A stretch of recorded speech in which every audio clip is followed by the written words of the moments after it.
Steve here now. And there was a time where my outer world appeared attractive to others, defined by success, busyness,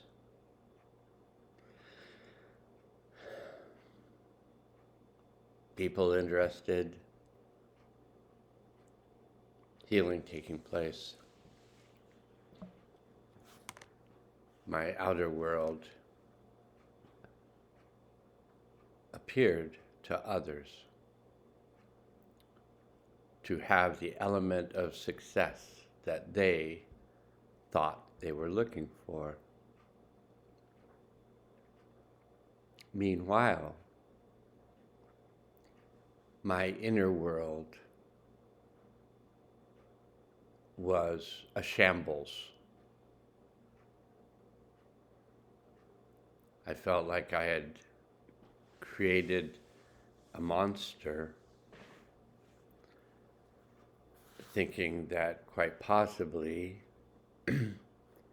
that I was that monster that I had created.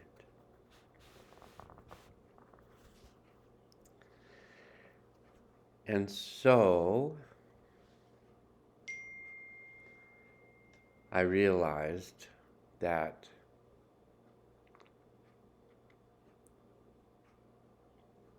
if I was going to remain alive, I would need to change. And I would say that was in 85, right in there, 85, 86 time on a Pope Gregory calendar, 85 or 86. And I made the decision that I could not go on living with that degree of imbalance between how things appeared and how I felt. And so today, when I woke up this morning feeling I just wanted to sleep through the next 11 months. I just wanted to wake up and have this all be over. And I knew that I was feeling the world feel. I knew that these weren't thoughts that I had been having until now. And all of a sudden, I was feeling the feelings that I hadn't felt since I took charge of my life and began to make my own decisions about the direction my life would go based on intuitive urgings, like do this, now do this, now do this. And it reminds me of something that someone said that was related to Lao Tzu, supposedly. I wasn't there, and so I don't know, and so it's a rumor. So if you weren't there and you didn't hear it, and even if you did hear it when you're repeating it, it's because it's the start of the rumor. So I'm just going to continue this rumor. And one person said that the journey of 1,000 miles takes place with one step.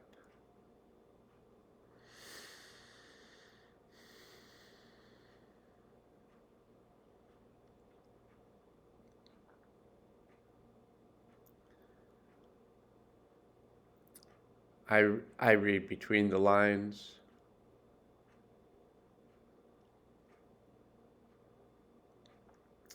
Sometimes the lines aren't that far apart.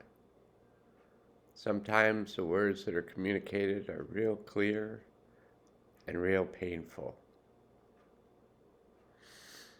I embrace that pain. I personally embrace that pain put my loving arms around it and hold it until that pain, that it's just a feeling, and you and I are having that feeling together. And this is not always who you and I are going to be. This is just how we are right now, because we've been avoiding the pain of the past, and we've tried to keep it out. But it's so exhausting to do that. And when our attention is on the past and trying to keep the past from being present, then we're not present. When we're holding the avalanche of the past continuously so it doesn't fall and drown us. But when we embrace it, and truly embrace it, not like, okay, I'm going to put up with this until I can get rid of it. Not that consciousness. Consciousness that is, this is one aspect of my consciousness. In this moment, this is the aspect of my consciousness that's speaking to me, and I choose to embrace it.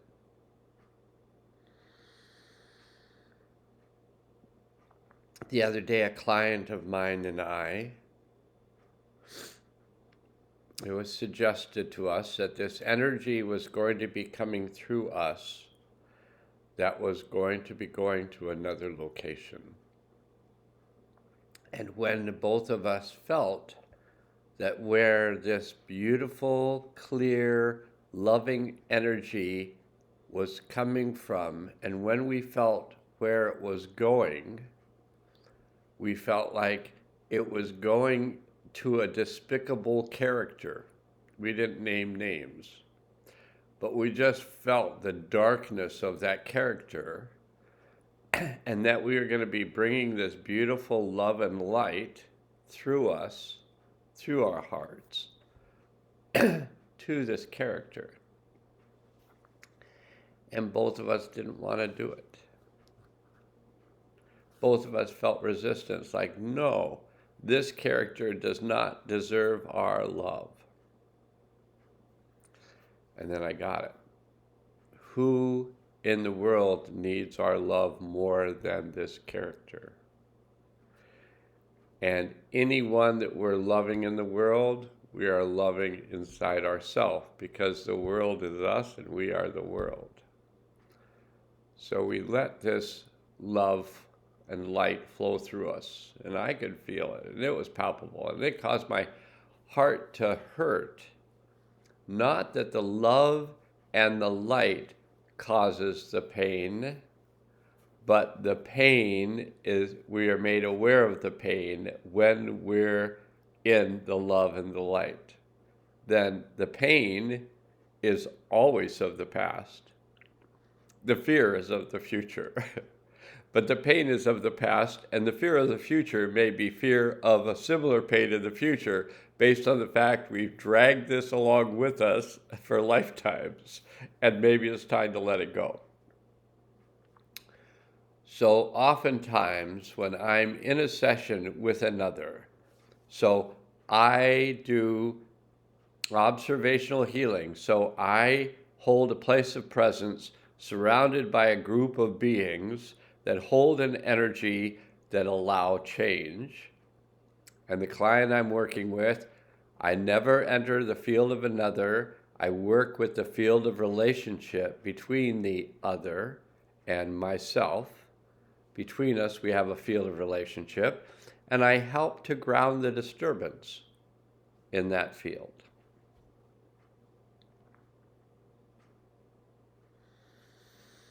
And while I'm grounding that disturbance in that field, I frequently feel heart pain. do I feel heart pain on a regular basis? Because if I did feel heart pain on a regular basis, I might go to one of my healthcare practitioners and say, will you check things out and see if there's anything I need to do for my heart? But because I don't feel that heart pain, except when I feel these high vibrations, these other world vibrations, I then sometimes, and I would say frequently, feel that heart pain.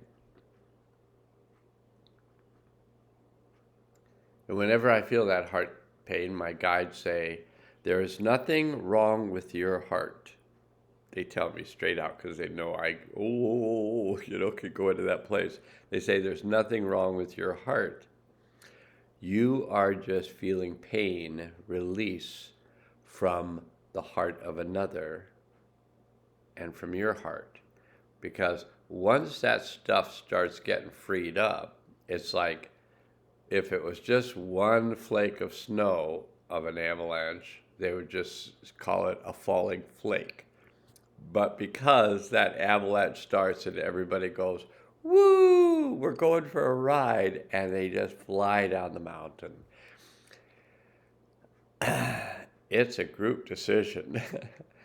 And right now, we've decided as a group that we are going to go along with this avalanche of change, this tsunami of washed consciousness. We could use all sorts of signs and symbols to define what we're doing. From my perspective, from the time I was introduced to this process that was called a purification, a cleansing of the energetics of the earth, I knew I was in for it because I had done plenty of purification, cleansing up to that point in 1997 when I helped to bring in this new soul of the earth named Abrahamanad. And I knew when Abrahamanad described it to me that life was never going to be the same. 1997 to 2004 physical purification. 2004 to 2011 mental purification. 2011 to 2018 emotional purification. And 2018 to 2025 spiritual purification. I felt like I had some understanding of physical purification. I had some understanding of mental purification. I had some understanding of emotional purification, and I had no understanding of spiritual purification. I'm glad I didn't make anything up about it, because who knows? Who knows? We can always jump ship. We can do it. We can go, I don't want to do this. I'll do it in the next lifetime. But those of us who have stayed and those of us have said, this is one heck of a lot of work. And even when you think that there's only 11 months more to go, we don't know what those 11 months are going to be like. But they will involve us waking up. That is a guarantee. So I pulled only one card today, and today I pulled the card, a tarot card, with the intention of hearing from Abrahamanad, the new soul of the earth. So Abrahamanad incarnated in 1997 to assist the world process for the next 13,000 years. It's quite a commitment. And I love and appreciate him very much, even though I somewhat feel like he's the cause of all my suffering. But truly, I understand, like, I'm the cause of all my suffering. Any suffering I'm experiencing, I'm the cause of it. It's my resistance to change that causes my suffering. I think, and I'm paraphrasing, but I think what the Buddha said is, all suffering is attachment. And you may think, oh, I'm attached to my bicycle. I'm attached to having a place to live. I'm attached to food. And yet, and it's just me, what I think that Gautama, just call him Gautama, what Gautama was speaking about was our attachment to things remaining the same.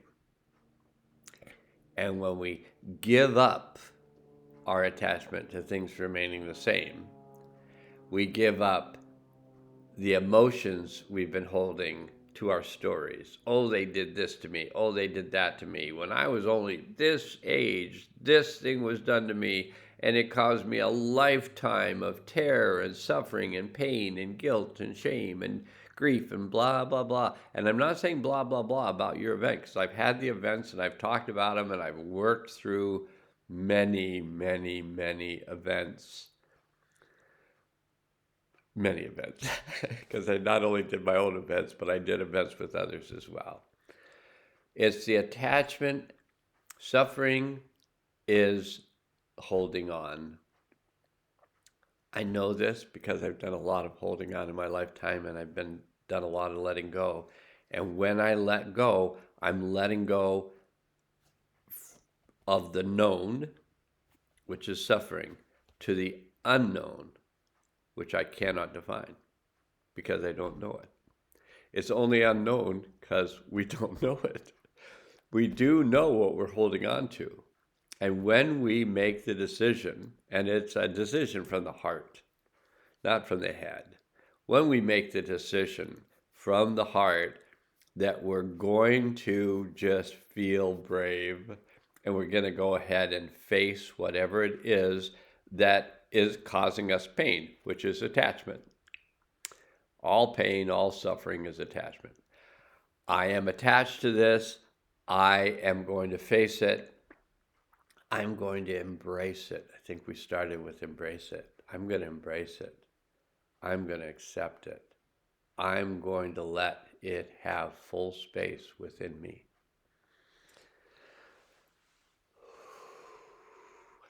And then a change takes place. For me, suffering, I think I started with this monologue. I like to say conversation, but it really is, because you're listening to this thing and you're having thoughts back, and sometimes you even write things back, but at the moment it's a monologue. It's just me talking to me. This Steve and that Steve, and all the various Steves that may show up.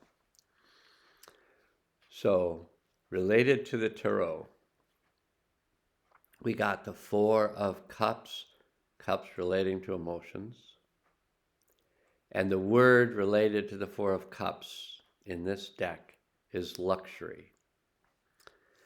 And it says, the Four of Cups is emotional luxury and fulfillment.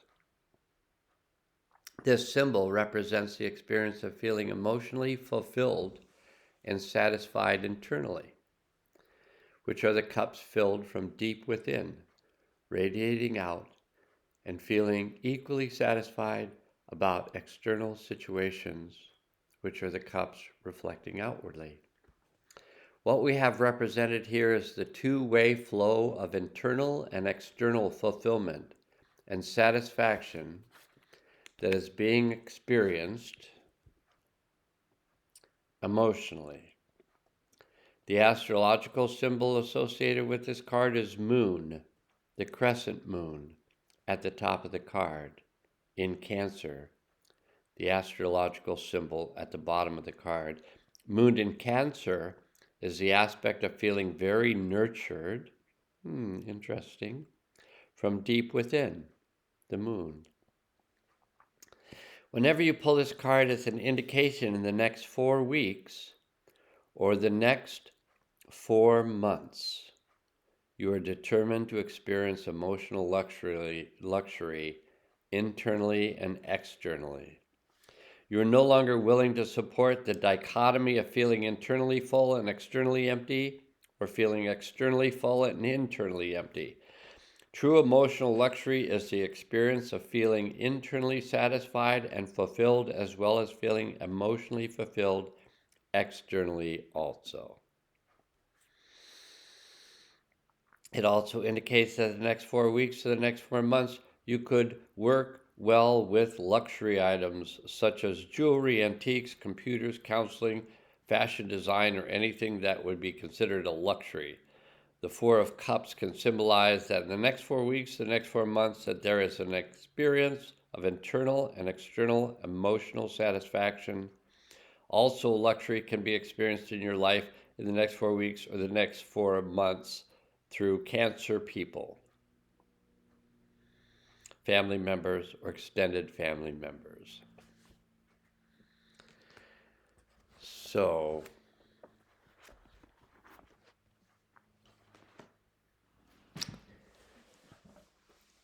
we can go deep when we feel supported. And that support can come from us when we connect to our deep self, which is here to support our transformation. Higher self as well. Deep self is right inside with us. So we can feel that being held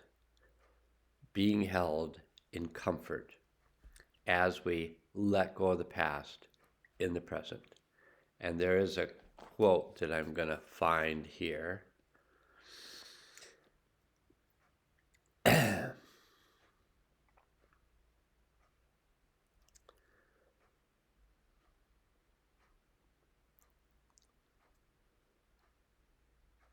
There's two quotes. One is from Thomas Hubble. Healing is just integrating the past into the present. Healing is just integrating the past into the present. And the poet Andrea Gibson said, time doesn't exist in the presence.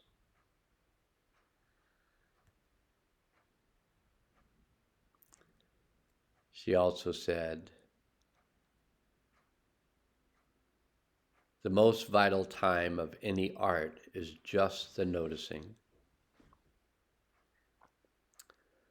Poetry is just plagiarizing the natural beauty of the world. And Thomas Hubble said, poetry is a voice for things that cannot be said in different ways. We will make it. We are making it right now.